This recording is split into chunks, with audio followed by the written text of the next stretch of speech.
Theory: Sir Dan was always a skeleton. For this video, I'm not gonna consider the games, nor extra material that came after the first one. The heroes have skin in the final cutscene. Is it because they acquired the status of hero when they were alive? Does the statue take its shape from the moment you become a hero? The first time you arrive to the Hall of Heroes, the statue that is not solid yet, is a skeleton. Did the ghost of that statue appear when Dan came back to life, or destiny exists in the medieval world and the hall was waiting until Dan became a real hero? King Peregrine recognizes Sir Daniel even though he is a skeleton. What gets the king's attention is not Dan being a skeleton, but Dan not having his jaw.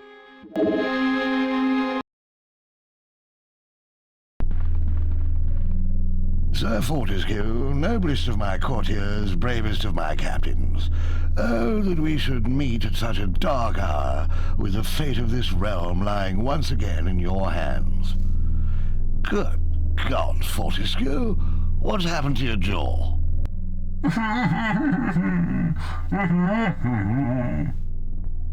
Bad luck, old man. And that's not just the king. The witch.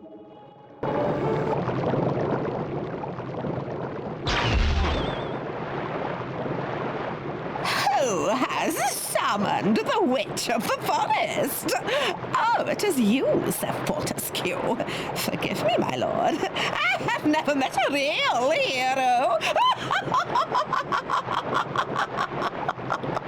And the boatman too. Greetings, stranger. I am the boatman. It is I who ferry lost souls on their final journey to the land of the dead. But oh, have we not met before? Sir Daniel Fortescue. Not you too. Wait.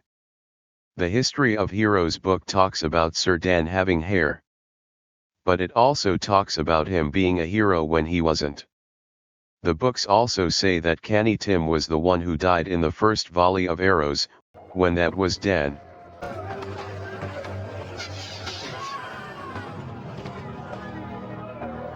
It's propaganda. In the first cutscene Sir Dan has a helmet on, so you cannot see his face. You can see both of his eyes, of course. What if he always wore the helmet, and the king as an old man can forget things, so what if the king never noticed that, in life, Sir Daniel the skeleton didn't have a jaw when he met the king? Because he was always wearing his helmet. Sir Woden the Mighty calls him Jawless Arrow Magnet. Fortescue, you jawless arrow magnet, what are you doing back here? Was he referring to Dan's new appearance? Or did Dan never had a jaw in adulthood? There are other skeletons in MediEvil, they would be Lord Cardok, and the skeleton armies of Galomera and Zaruk. But those skeletons don't have eyes, or an eye like Sir Dan. For the honor of Galomere! In the Japanese version Dan has the helmet in gameplay, that you can take off if you want.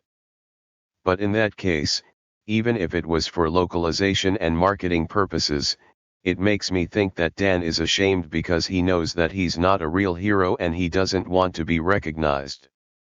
And that would be why he doesn't take the helmet off. This video was made for fun, so take it with a grain of Galomera salt.